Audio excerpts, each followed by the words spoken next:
The wild thing about mainstream scholarship. There are tens of thousands of people who've studied biblical things, looking at the history, looking at the facts, coming to conclusions, and you know what they believe? Generally very boring things. Exactly what we believe about the Bible. They believe that it's inspired. They believe that it's accurate. They believe a lot of the things that we've come to conclusions with. How come that doesn't make the headlines? Because it's not news. It's old. Sorry about my bad joke. Logan has that same gene, yeah. So, we'll talk about, did Jesus exist? We got the Jesus myth, other Jesus myths, gospel record. These are some of the things we'll talk about. Alright. If you have facts, it's going to stand up to scrutiny. Here's the thing. There is no more scrutinized question than, is the Bible true? Is Jesus true? These are the questions that have been asked over the ages.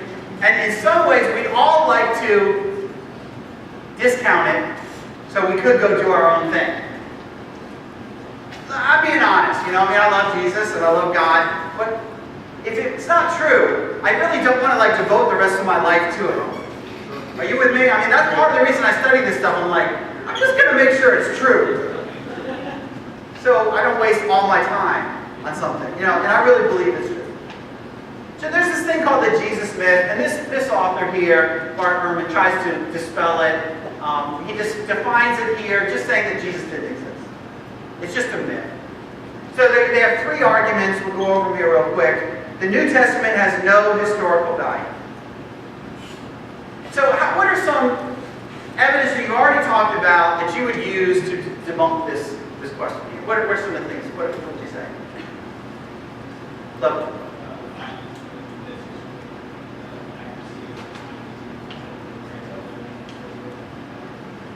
Okay, so the Dead Sea Scrolls and just all that it's brought into the knowledge base of history. Go ahead. New Testament, people mention the New Testament having verified by credible sources like Island. Yeah, people have done extensive studies on references in Luke and Acts and found that these are actual places. Even when they couldn't find it, later on they found it. Dead Sea Scrolls are not New Testament. I was just thinking of that as we were answering it. But it does set up for the New Testament. All right, that's how you read it. That's Old Testament. Okay, go ahead.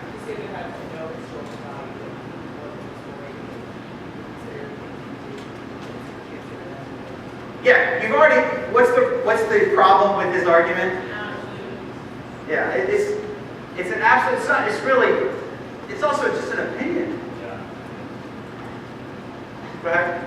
When you look at Luke's writing, he has a lot of details that could be developed right away, especially in the time period that he wrote it. Exactly. He puts details of places, times, political situations, and that does not take place during this mythological times of people and events. Okay, so has anybody here read the Book of Mormon? Sorry, I'm sorry. Yeah, no, it's not. Yeah, it's kind of weird. So you have it. Every Marriott hotel has one. So eventually, I said, why don't I just read the thing? Okay. Anybody recognize some of the archaeological sites that talk about the Book of Mormon? It doesn't talk about New York. It's all these mythological places that have no archaeological back at all. None. You're really? None of these, there's not a single place mentioned in the Book of Mormon that actually has any corroboration to an actual place. It's just crazy. Okay, compare that to the Bible, and of course you're going to find that these historical references we have in the Book of Luke, you can go back and you can find. You can look at the archaeological collaboration and you see that it actually is true. So then the second argument they make is there's no non-Christian first century references to the Gospels. Okay? So that's a proof that Jesus didn't exist. What kind of arguments would you have against that?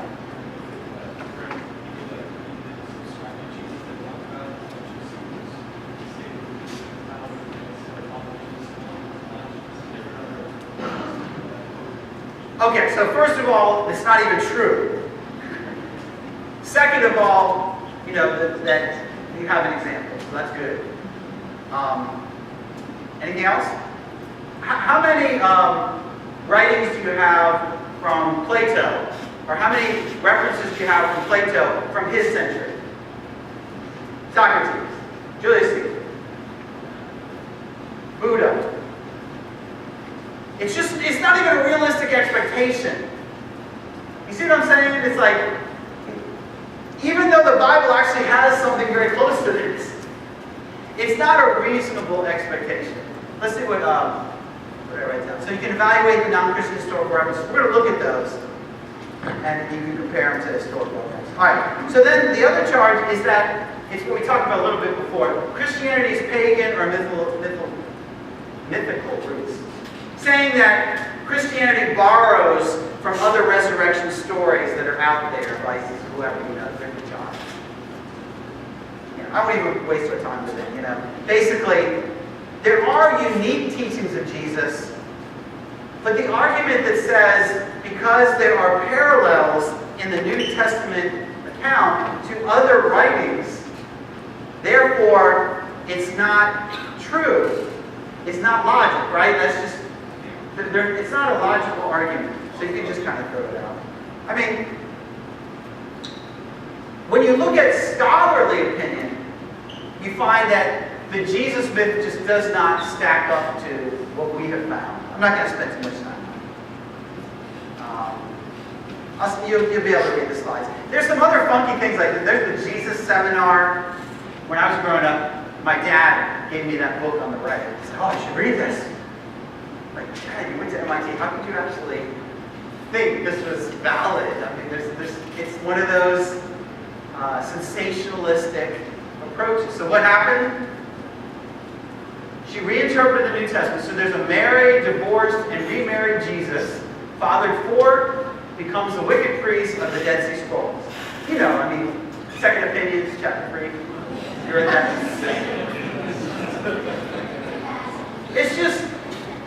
It's pretty wacky. And then, obviously with Dan Brown, you've got Jesus having a secret wife named Mary Magdalene, fathered the two children. But the really cool thing is that the Holy Grail is not a cup. It's the secret of Jesus' bloodline. They've been hiding it for years. You can watch the movie. The movie is really good fiction. It has nothing to do with fact. Then there's the other Gospels. What about the Gospel of Thomas? I love the story from the Gospel of Thomas. If you read it, it's kind of fun. Because you're like, what was Jesus like as a boy? So Jesus had these artistic abilities. He made these pots, he made these clay pigeons. And someone came up and was making fun of his clay pigeons. Anybody know what they did? He waved his hands over and they just flew away. Cranking! Why didn't I make the Gospels?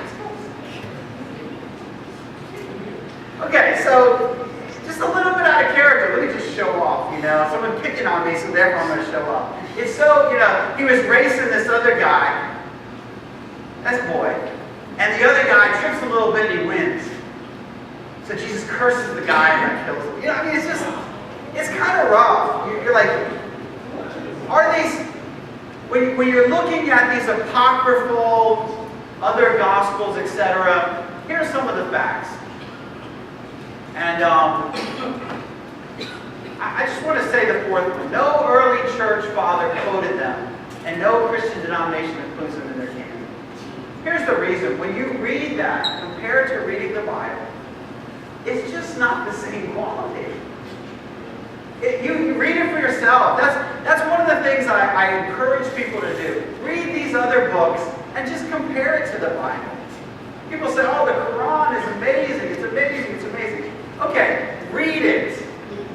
How many of you have read it? See some of the contradictions in there? I mean, I'm not talking about beat your wife if she gets out of line. That's just, okay, I understand that's the way they believe. I'm talking about conflating two stories of Gideon and David. Things that are just obviously wrong, or scientifically wrong, where I followed the sun to the west and it set in a pool of mud. okay. You know, that's one interpretation of the science of the sun.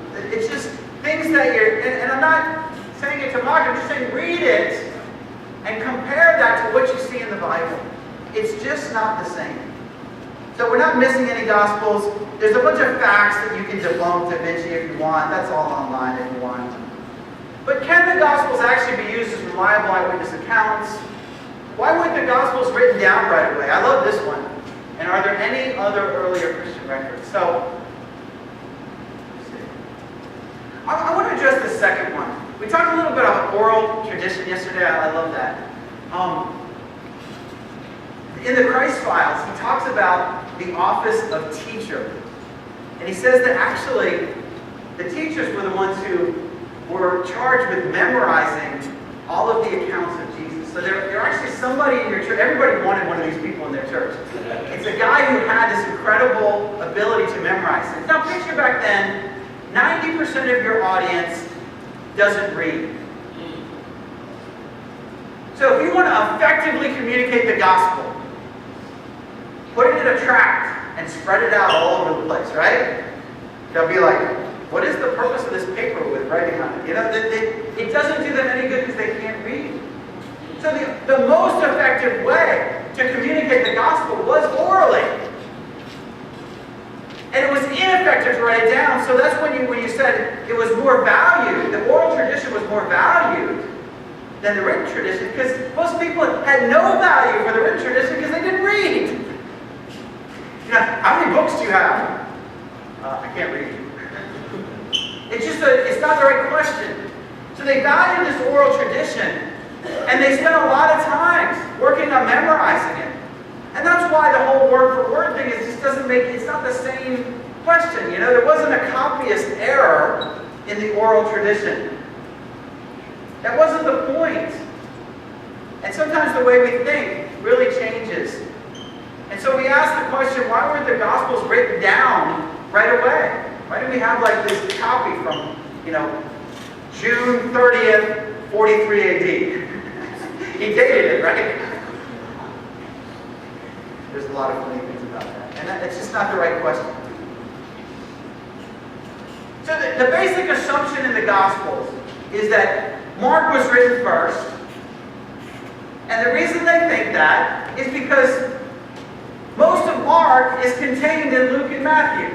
You've done that, right? You've been reading along, you're like, this is like word for word what's in the other Gospel. If you have one of those parallel Bibles where it shows the Gospels and parallel, you're like, oh, there's a few differences, but not much. But the amazing thing about having those accounts is you actually can learn something about what they were trying to convey. So if you want to learn what was Mark, what was his theme? Obviously you read what he wrote, but you also look at what he left out. What did he emphasize? When Matthew has no explanation for all the Jewish traditions, but Luke starts explaining why they did these things, you realize Luke's trying to reach out to Gentiles, and Matthew's trying to reach out to Jews. So there's various reasons why the Gospels were different. So Mark's earlier, Matthew and Luke probably incorporated some of these materials, and then the mysterious Q. Q is a Latin word, I think it's quell or something, it just means source. It's just another source. It may actually have been a person. It's possible it was a written source, but it could have been teacher Q, you know, like on Star Trek they had Q. I thought I'd get a little laughs on that. I like Q's a crazy dude. Everybody hates Q. You like Q? I kind of have an attitude towards Q, I don't know. But anyway, but in this case, Q might have been a person who had a whole set of teachings of Jesus that he memorized, and when Luke interviewed him, he's like, oh, this is good stuff. And Matthew's like, I remember that story, I want to make sure I get that down. You got to kind of picture them putting these stories together. So Matthew, we're going to talk about each of these guys being eyewitnesses. We know that Matthew was an eyewitness because he was one of the 12. He used both Mark and this other Q. Mark was probably the earliest gospel, but the only, you know, in the Gospel of Mark, anybody know who they think Mark was, the character in there? The little boy who somebody stepped on his cloak and he ran away naked? Yeah. Funny story. What's it, Mark 13 or something? That's probably 12. Anyway, so Mark was not one of the 12. He was a little bit younger. But he spent a lot of time with Peter. And so the tradition is, from some of the early church fathers, that Mark conveys Peter's gospel. And then Luke, he says in the beginning of his gospel, I interviewed all these people, most excellent Theophilus, and put together an orderly account so you would understand the certainty of these things that happened. Just read Luke 1:1-5. The point is, he was a historian. He took multiple eyewitness accounts, and he put all these things together.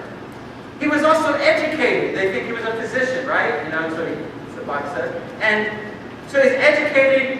His version of Greek was actually much better than some of the others. Lesson there, learn how to write. And then John is so cool, but his gospel is much later. He was an eyewitness, but he probably didn't feel any need to repeat the stuff that was already in circulation. So he says, he shares these very unique stories of Jesus. Anybody remember what the purpose of John's gospel was? You remember how he summarizes that? You probably share this with a lot of people. To show that Jesus is the Son of God, so you can believe it. He says that right at the end. So he chooses stories, and it's almost like these different accounts of individual conversions. They didn't know what they were doing, they're walking along, they had their day, all of a sudden Jesus comes into their life, and the woman at the well is a totally different person. She converts everybody in her hometown. It's K&N, or whatever. You're not old enough to remember that, but hot news. Alright. So there's this general agreement among scholars of here's how things happen. Slide 23. 60 to go. Alright. So I think all that makes sense from what I said. Any questions so far? I'm probably going to speed up a little bit. Following it, generally? I hope some of this is new. Some of you may have already read all this. These are some cool facts. The fact that 90% of Mark is in Matthew. So, let's see. Matthew is an eyewitness account. We talked about that. Mark is an eyewitness through Peter. There's 4 sources that justify that: Papias, Justin, Irenaeus, and Clement. So they all testify that that's where Mark got his material. And then Peter was an eyewitness, so you'll get these slides, so don't worry about copying all this down. This is the introduction to Luke that I talked about earlier, and I already summarized that. We know that John was an eyewitness, so I already talked about that. We can kind of go through that. I want to get to some points that maybe are a little bit newer. The summary of all that is that scholarly opinion is that these Gospels are not only some of the most reliable sources, they're actually independent accounts. We can say that we have one source document, it's the Bible. Well, wait, there's 66 books in the Bible. Even in the New Testament, there's 27, right? We have 27 independent documents that testify to these events. 27 independent accounts. Something like what, a dozen different authors. That's a pretty good. If you're a lawyer, you're trying to prove a murder case or a resurrection case, depending on what you're on trial for, and you had a dozen different sources or eyewitnesses, that would be pretty serious. So that's pretty awesome. I already talked about that, so I won't do it too much. In terms of the gap, the Gospels, they thought Mark was written somewhere around like in the 50s. And if Matthew and Luke were after that, late 50s, early 60s. Okay, so that's 30 years after Jesus died, right? So we're kind of a gap in there. But we do know that Paul in Galatians talked about these events. That's only 15 years later. Can you think about something that happened 15 years ago, 14 years ago? Do you think that those events are pretty well remembered by people? So kind of interesting when you put that in perspective. What you find in some of Paul's letters are songs. Some of you, like Logan blows me away because he memorizes the lyrics to all the songs. You know, he doesn't need song sheets. You know, he just can sing all the lyrics. Isn't it amazing how songs help us remember words? And because these were hymns that were sung in the church Sunday after Sunday, there really wasn't as much of a gap as we're even saying. So some of these hymns that made it into the letters were probably even earlier than that. So that's sort of the hymn theology. Here's an interesting thing. In 1 Corinthians 15, we're familiar. You know, I probably should have plugged in the power. Maybe if I was in the IT field or something, I would have thought of that.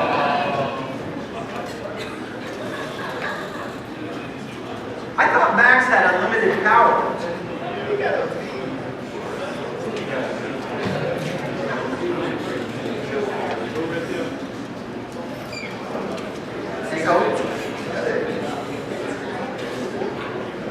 All right, stretch break. Everybody stand up, reach high.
Then you have Paul's conversion a couple years later, and then Paul meets up with the apostles in Jerusalem.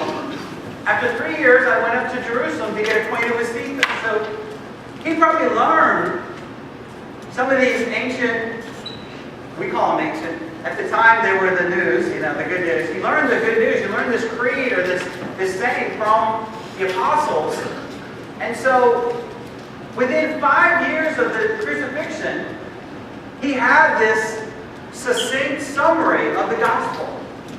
And even though maybe he didn't write it down 10 or 15 years later, it's kind of interesting. You know, do we use any creeds? We don't, right? Because we're the Church of Christ. We don't creeds. Where do we use creeds? We actually do. Go ahead. Our study series? Yeah, that might be a stretch to say that, but it's a little bit, isn't it? Kind of summarizes our doctrine. At baptisms, do you ever wish that we had a standardized phrase rather than somebody get up there and changing the gospel in some different ways that are quite interesting? Ooh, you forgot to give them the Holy Spirit when they're baptized. Bummer. I don't know, just a thought.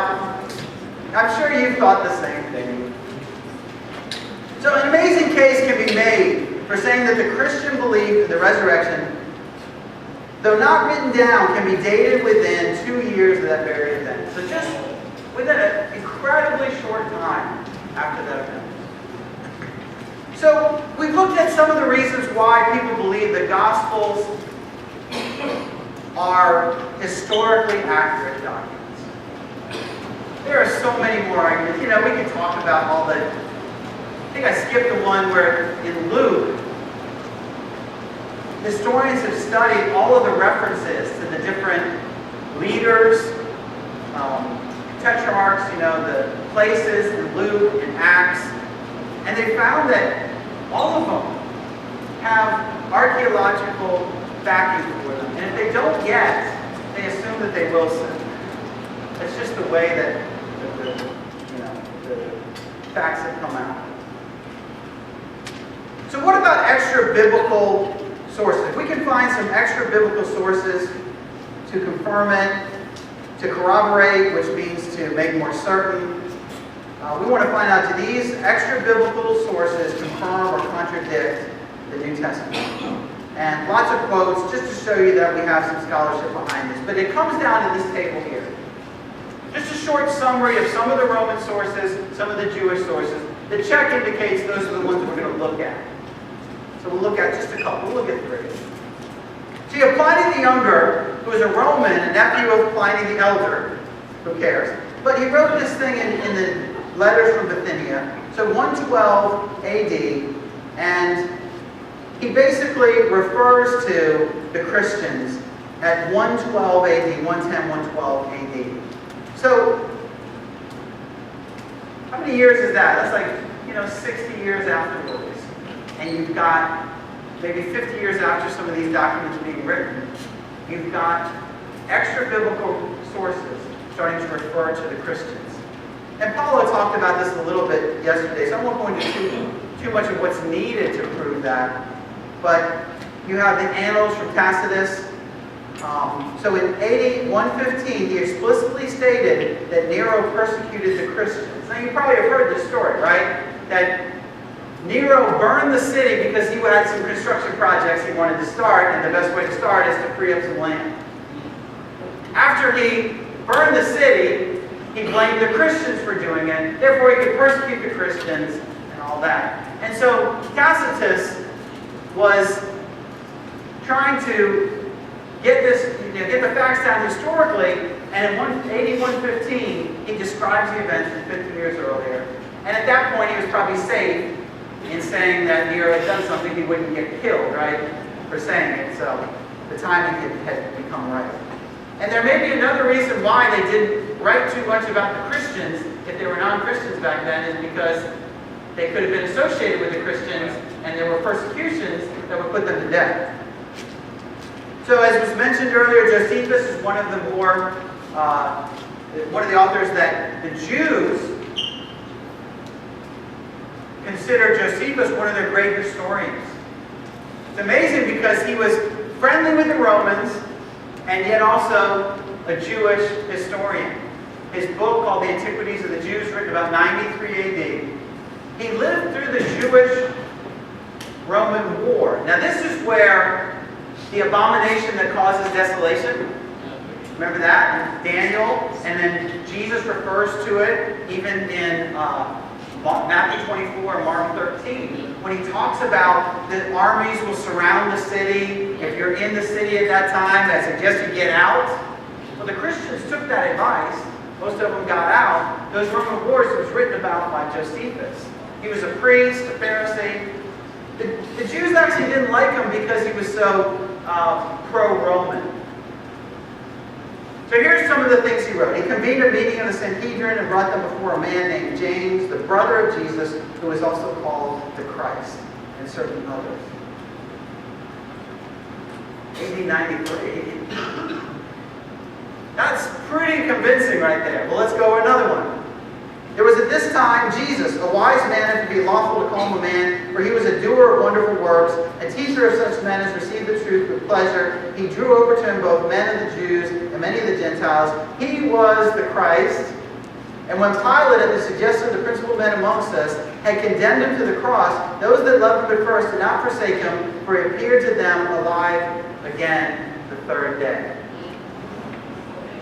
All right, so what do you think the skeptics are going to say about this? He must have been influenced by the Christians, or, what's that, insane? Maybe the document has been altered. So, scholars, of course, have gone after this theory as much as they possibly could. There is some scholarly opinion that perhaps a few of the words were added later. We can do a whole analysis on that. So I'm not going to say that Josephus proved that Jesus raised from the dead, and this is not the Bible. There was no supernatural protection of this document. It may have been changed a little bit.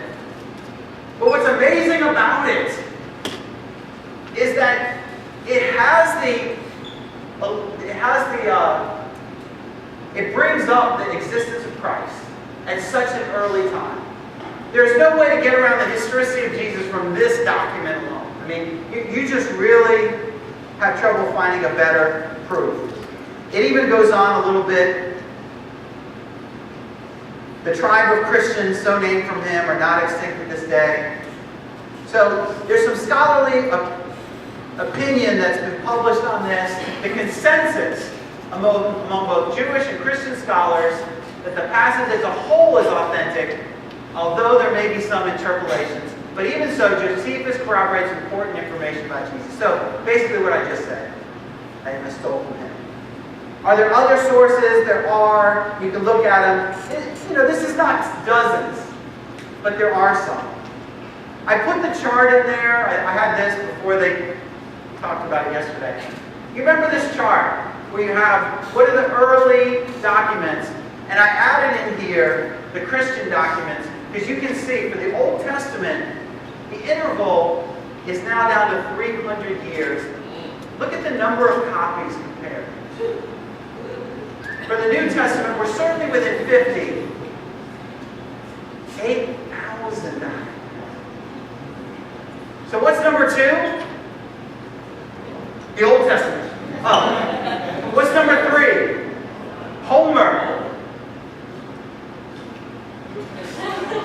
It's not even close. What about Zoroaster? Their scriptures have a 1,300-year gap. What about Buddha? 700-year gap. What about Muhammad? 150-year gap. And Muhammad's much later, so you would expect less. It's just not even close. So let me finish out with some archaeological observations. The stones cry out. You're probably familiar with that verse. So what about, this is the Pilate inscription. You can go and see yourself. If you have not done the tour to Jerusalem, put it on your bucket list. Don't wait till your bucket gets too full. It really is worth going.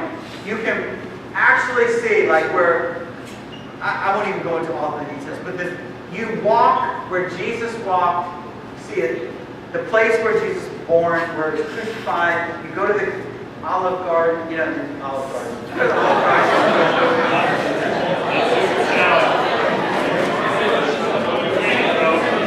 Gethsemane and the Mount of Olives. You can conflate those to the Olive Garden. It's a very scriptural place. But you can see this Pilate inscription.